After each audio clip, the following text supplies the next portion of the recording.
We've officially reached the end of raising our Cornish cross chickens for meat. We are into week 9. In fact, we are at the tail end of week 9. This is Friday morning and I'm getting ready to feed the chickens. And first thing tomorrow morning, we are going to start the harvesting.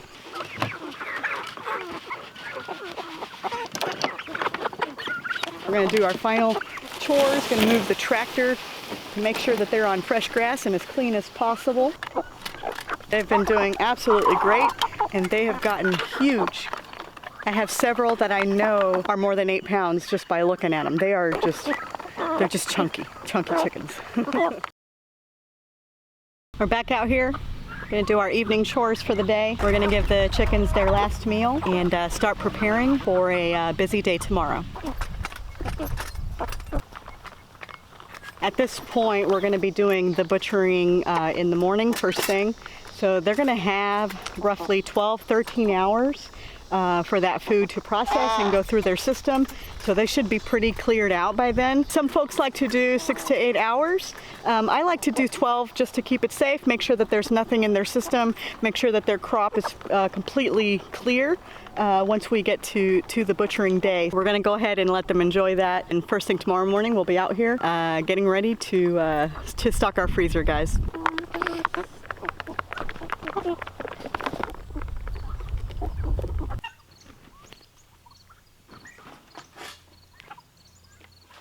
Well, I wish we could say we were up bright and early to get started, but we slept in a little bit just because we kind of had a head start, got a lot of stuff set up already. We've got our propane burner, got to set up the pot, get the water going. I did let the turkeys out, so they're out eating, enjoying their breakfast.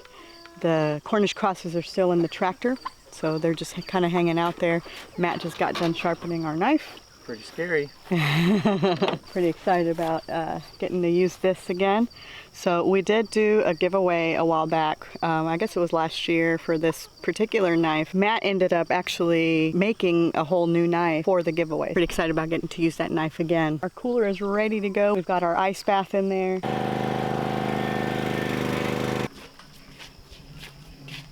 All right, so pro tip for the day, if you have only one water source at the location that you're going to do your butchering, it's really important to get a two-way valve. That way you can connect to the single source spigot, which is what we've got here, and then still connect 2 hoses, which we need one for the Yardbird plucker and for our cleaning station. These come in very, very handy.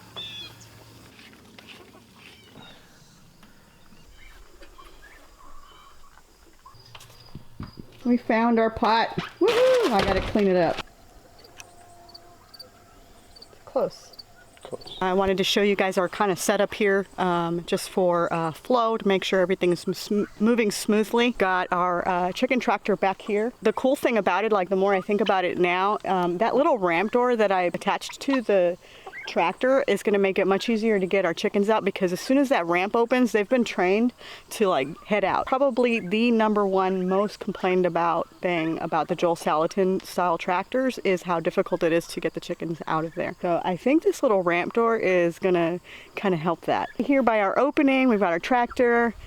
Then we're going to move over to our cones. Our scalder is coming up to temperature right now, so we're like really like almost ready to go. We've got our Yardbird right here, Yardbird plucker. This thing's amazing. We've got our cleaning station right here. We've got our water source. We've got our sharpened knife ready to go as well. We've got bins back here for our chicken feet and our gizzards and livers. Right next to our cleaning station to make things easier, we've got our cooler right here ready to go with some ice water in there. This is kind of what works for us. So Matt usually will do the dispatching here, easily move over to the scalder, to the plucker, and then from the plucker is where I get them, and then we're on to cleaning over there. Just open one at a time now. That was a lot easier than last time.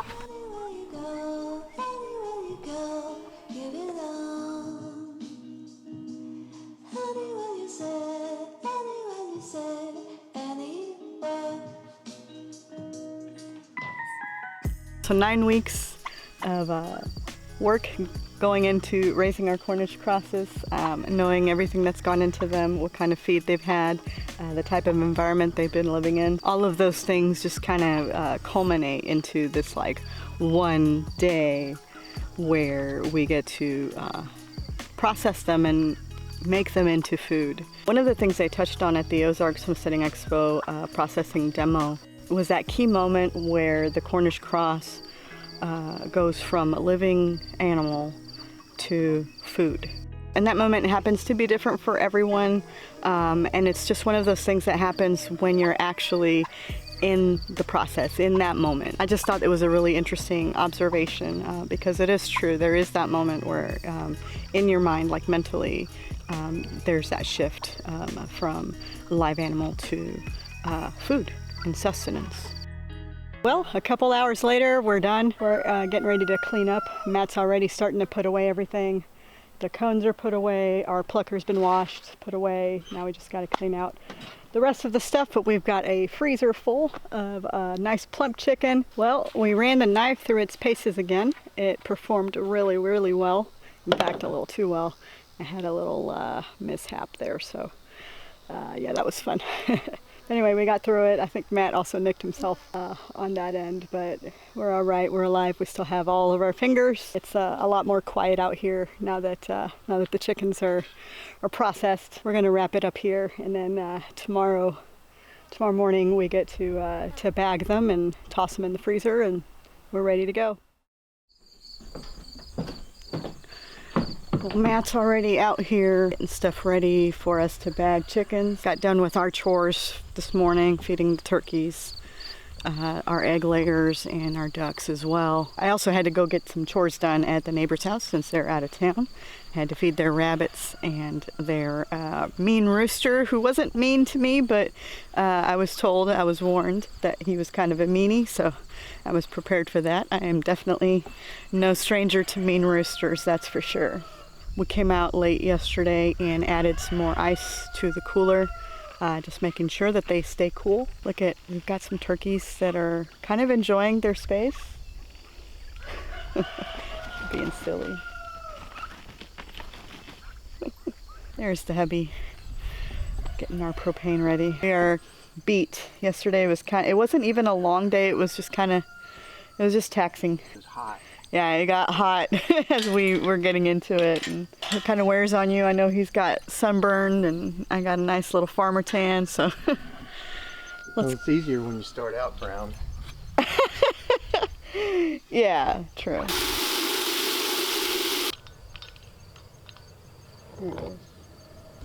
180 to 195. So we have a little ways to go before the water's ready. So I wanted to cover real quick what's in our bagging kit. We've got the individual bags for each of the chickens. We've got the tube that gets inserted into the cavity of the chicken, so as the bag shrinks, all of that air that's still in that spot has a place to escape. We've got zip ties for the bags to keep it nice and snug, and then we'll actually tighten that up as we pull that little that rubber tube out. Pretty nice little setup. The other thing that we got with this particular kit, which we haven't done in the past, but I think it's going to be really helpful, is it comes with labels. So you can weigh your chickens and get the actual weight per chicken, so that it'll be easier when you're actually cooking to get the right spices and seasoning for things. So this is going to be super helpful. I don't know why I haven't done it before, so just be sure to keep that in mind. Try and get a kit that has labels. I do have some friends that get custom labels made, but they also sell their chicken. We don't do that, so we don't need anything quite that fancy.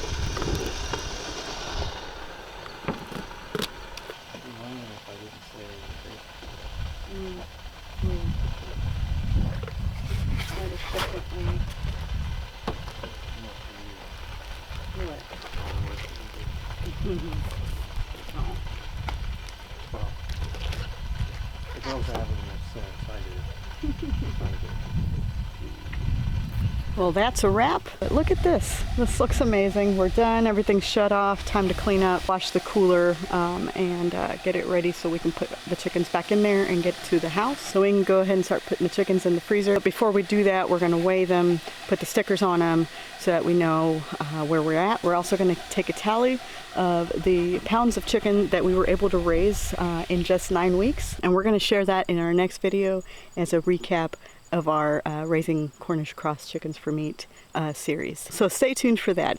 Thanks so much for hanging out with us. My name is Emma from Sonnie's Place, encouraging you to grow your best life. Adios.